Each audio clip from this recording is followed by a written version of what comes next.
কিরে কি ভেবেছিলিস তোরা, হ্যাঁ? এমসিএসসি গন ফর লং? না ম্যান, এই তো এখানেই আছি। বাট কিউবিস্ট কাকু যা করেছিস আমার সাথে তুই। এটুয়েট ছেড়ে দিতে বলেছিলাম, এটুয়েটের সাথে ডিস বার করছিস। এবার দেখ, জেনারেলি কথা আমি বলি না, কিন্তু যখন মুখ খুলি তখন চুপ করি না। অবসদের রেসপেক্ট করি না, কিন্তু প্রতিভা দেখে করি প্রতিভা। চিলিং উইথ মা পরিবার, যারা করে ব্যাকস্ট্যাপ দেখবে তারা শনিবার। মেয়েদের করি আমি রেসপেক্ট, যদি হোস ছেলেদের ব্রাদার হওয়ার জন্য দিতে হবে তোর পরীক্ষা। সবাই বলে আমি করি প্র্যাকসিং, ঝালপাড়া তো এটাই ট্যাকটিক্স। ভল্লির বাড়ি গিয়ে করি বক্সিং প্র্যাকটিস। ম্যাচ ফিক্স, ব্যাটেলে দান করি ব্যাট ট্রিক। ফাইট কর আমার সাথে একদিন, নিতে হবে তো তোর রেভিসের ভ্যাকসিন।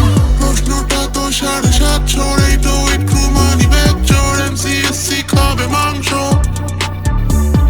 ব্ল্যাঙ্কের পিঠে আমি মারবো 30 কেজির লাঠি ভাঙবো। এমসিএসসি খাবে মাংস। বাংলা র্যাপে তোরা বিটিএস র্যাপ করিস ফিতাশিট বিজিএম। তোদের লাইফটা আমার কাছে জিটিএ, বাট র্যান্ডমলি স্পন কোথা থেকে করে ঈশান বিবিএক্স। গোলাপ করবো যখন ঝালপাড়া ফ্যামিলি নিয়ে, পালানোর জায়গা না খুঁজে পেলে সবাই মাথা গিলে নিশ্চি বিয়ে। তারপর ট্র্যাক করবো কিউবিস্টকে, বলটি দেবে আমায় হিলিয়ে। ফিককে বানাবো ফেম বয়, আর ব্ল্যাঙ্কে দেবো তাড়িয়ে। এই টুইট ক্রুকে করবো কলোনাইজ, স্যান্ডউইচ খেতে দেবো বিবিজে। 750 টাকা ফেরত না দিলে জননী চুদিব ফিমিলে। প্রশ্নটা তো 750,